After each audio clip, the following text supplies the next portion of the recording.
आप सबों को जय सू। चलिए आज का पाठ स्टार्ट करते हैं। आज है 1 जून इतवार। आज का पाठ लिया गया है लूकस रचित सुसमाचार अध्याय 24 पद संख्या 46 से 53 तक। लिखा है, ईसा ने अपने शिष्यों से कहा, ऐसा ही लिखा है कि मसीह दुख भोगेंगे, तृतीय दिन मृतकों में से जी उठेंगे और उनके नाम पर यरूशलेम से लेकर सभी राष्ट्रों को पाप क्षमा के लिए पश्चाताप का उपदेश दिया जाएगा।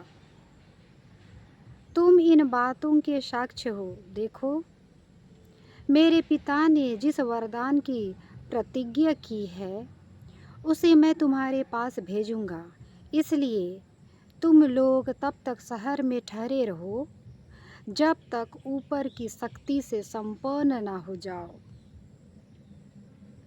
इसके बाद ईसा उन्हें बेतनिया तक ले आए और उन्होंने अपने हाथ उठाकर उन्हें आशीष दी।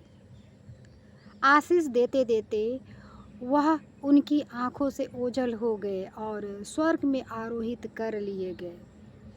वे उन्हें दंडवत कर बड़े आनंद के साथ यरूशलेम लौटे और वहाँ हर समय मंदिर में रहकर ईश्वर की स्तुति करते रहे। चलिए आज के पाठ का चिंतन करते हैं। यहाँ आज के पाठ में लिखा गया है कि तुम इन बातों के साक्ष्य हो। देखो, मेरे पिता ने जिस वरदान की प्रतिज्ञा की है उसे मैं तुम्हारे पास भेज रहा हूँ। पवित्र आत्मा, यीशु तो चले जा रहे हैं, स्वर्ग में आरोहित कर लिए जा रहे हैं। वे जैतून पहाड़ से स्वर्ग की ओर लिए जाते हैं, लेकिन जाते जाते पवित्र आत्मा को हम सभी के लिए दिए जाते हैं। पवित्र आत्मा जो है हमारे लिए एक वरदान है। हम प्रत्येक इंसान के लिए वरदान है, ईश्वर की ओर से दिया हुआ वरदान, अमूल्य वरदान। वो वरदान क्या है? हमें हमेशा इस चीज़ को याद दिलाते रहता है कि हम ईश्वर की संतान हैं और ईश्वर की संतान के होने के नाते हमें कुछ रिस्पॉन्सिबिलिटियाँ हैं, है ना। हमारा अधिकार के साथ साथ रिस्पॉन्सिबिलिटी भी है, उस रिस्पॉन्सिबिलिटी को निभाना है। फॉर एग्ज़ाम्पल, हमें दयालु होना है ना, आपस में प्रेम करना है ना, लोगों को, हमारे अपने लोगों को एक दूसरे को बढ़ावा देना, एक दूसरे को के साथ लेके आगे बढ़ना है, ना कि एक दूसरे से लड़ाई झगड़ा मारपीट करना है। और यहाँ पे सबसे बड़ा चीज़ यहाँ पे है कि ईश्वर ने कुछ आदेश दिए हैं, उन आदेशों को हमको पालन करना है। जैसे फॉर एग्ज़ाम्पल है, स्कूल में हम रहते हैं या फिर हम समाज में रहते हैं। स्कूल में रहते तो स्कूल के कुछ नियम कायदे होते हैं, उन्हें हमको पालन करना होता है, तभी तो हम स्कूल में बने रहेंगे। और हम समाज में रहते हैं, समाज का भी कुछ अपना नियम कायदा है, उसके अनुसार हमको चलना पड़ता है।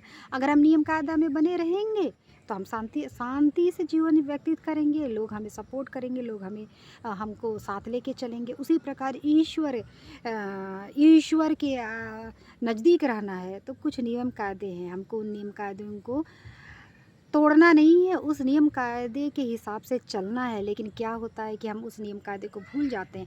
तब भी ईश्वर इतने दयालु हैं, पिता ईश्वर, कि उन्हें वो हमें क्षमा करते हैं और हमें मौका पे मौका दिए जाते हैं। जब तक हम अपने आप